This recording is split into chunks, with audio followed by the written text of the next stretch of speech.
سلام. قسمت دوم سفرنامه من در سریلانکا در سواحل جنوبی این کشور میگذره. بعد از بازدید از پارک ملی یالا به سمت جنوب غرب سریلانکا حرکت کردم و در چند تا از شهرهای ساحلی سریلانکا گشت و گذاری داشتم. همونطور که در قسمت قبل دیدین، پارک ملی یالا مهمترین پارک ملی سریلانکا هستش که هم اکوسیستم جنگلی و هم اکوسیستم دریایی داره.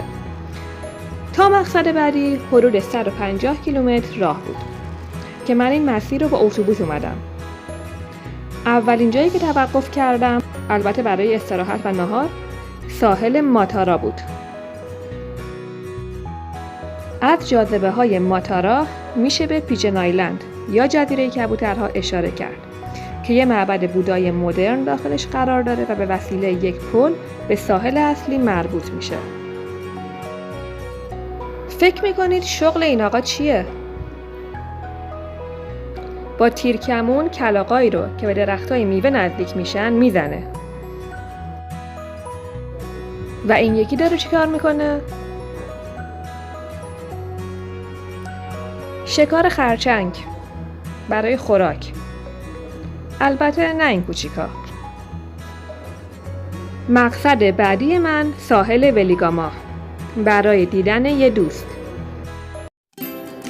اعظم همکار، همسفر و دوست قدیمی من که چند وقتی در جنوب سریلانکا مشغول مسافرته و حدود 1 ماهه که داره توی یه هاستل کار داوطلبانه انجام میده.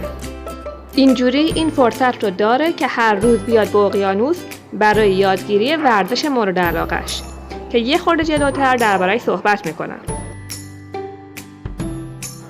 در سریلانکا ماهیگیری همچنان به شکل سنتی انجام میشه با این قایقا. روش کار هم به این شکل هست که توی این قایق باریک وسط میشینن و تورشون رو توی آب پهن میکنن. تورایی که به وسیله خود ماهیگیرا بافته میشه.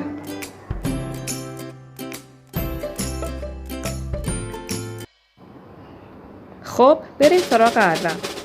بله، اعظم ضمن کار داوطلبانه در هاستل مشغول یادگیری موج سواریه. اون روز با هم دیگه رفتیم به ساحل ولیگاما برای موج سواری.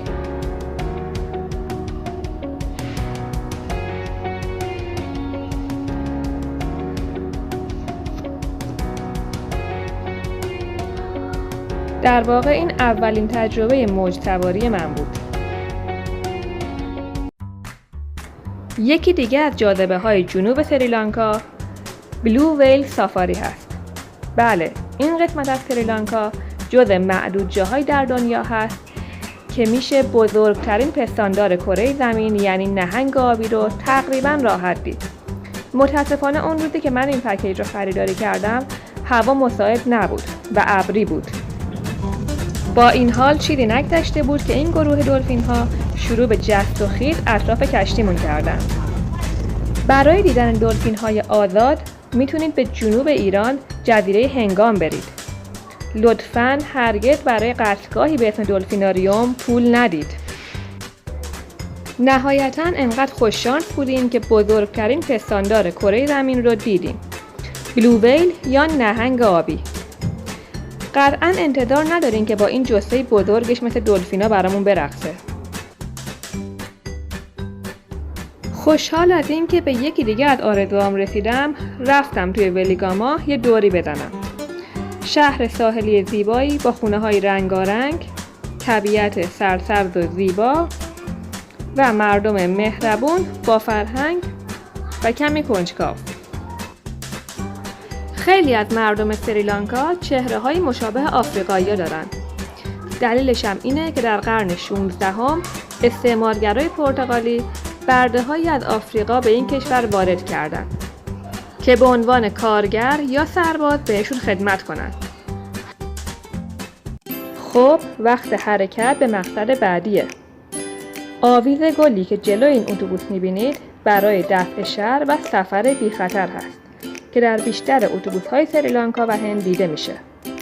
قبل از رسیدن به مقصد بعدی میرم که ماهیگیری سنتی سریلانکا رو ببینم. این چوبای صلیبی شکل رو می‌بینید؟ یه روش ماهیگیری با قلاب در جنوب سریلانکا وجود داره که ماهیگیر میره روی قسمت افقی این چوبای صلیبی شکل میشینه و با قلاب از اقیانوس ماهی میگیره. البته این روش به دلیل سخت بودنش داره منسوخ میشه و شاید این آخرین نسل از این نوع ماهیگیرا باشه.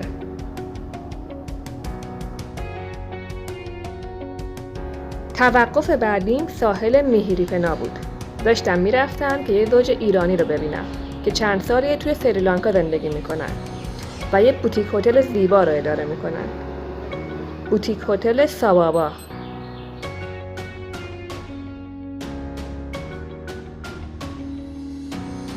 البته سابابا اسم سگشون هم هست. ساناز، علیرضا و سابابا ستایی توی این بوتیک هتل زندگی میکنن و منم چند روزی مهمونشون بودم. حدودای عصر رسیدم. بعد از کمی استراحت برای دیدن غروب رفتیم ساحل.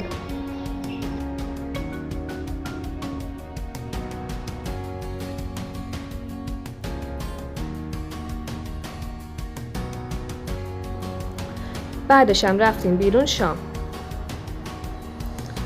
من فلافل سفارش دادم. فردا صبح بعد از خوردن صبحانه مفصلی که ساناز درست کرده بود، رفتم برای بازدید از معبد بودایی که در نزدیکی بوتیک هتل سابابا بود.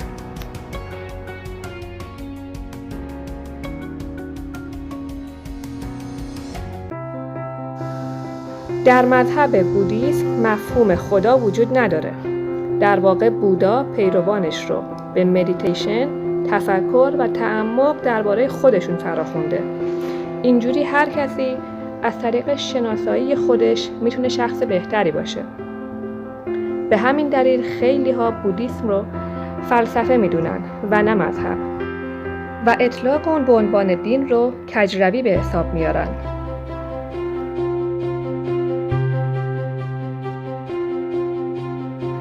پیشکشی و نذورات در بودیسم عموماً به شکل گل، شیرینی و میوه عرضه میشه. سریلانکا یکی از بهترین کشورهای آسیا از نظر تنوع زیستی هست. همینطور که توی خیابون راه میرید میتونید انواع و اقسام حیوانات را ببینید. از جمله این میمون صورت بنفش که اندمیک سریلانکا هست. یعنی اینکه فقط توی کشور سریلانکا وجود داره.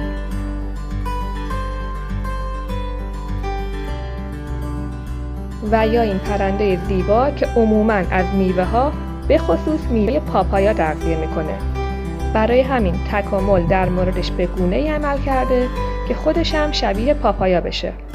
اینجوری وقتی که داره غذا میخوره از چشم دشمناش مخفی میمونه. ببینید چقدر تشخیصش سخته.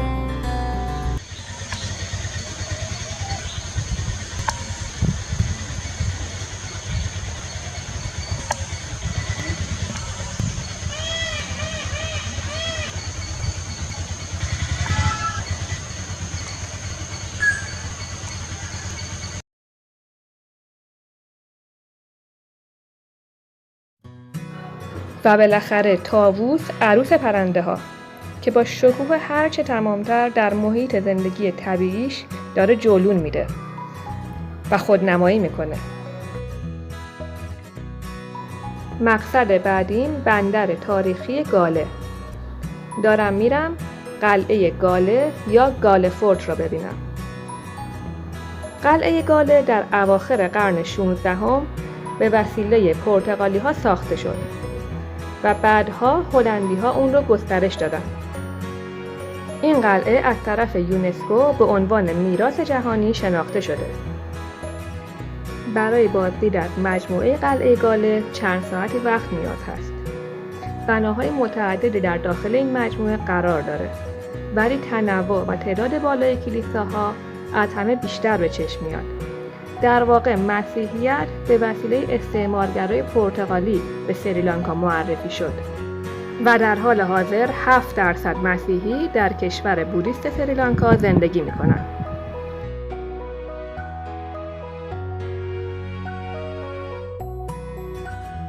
جمعیت مسلمانان هم حدود 9% هست. خب امیدوارم از این قسمت ویدیوی سریلانکا خوشتون اومده باشه.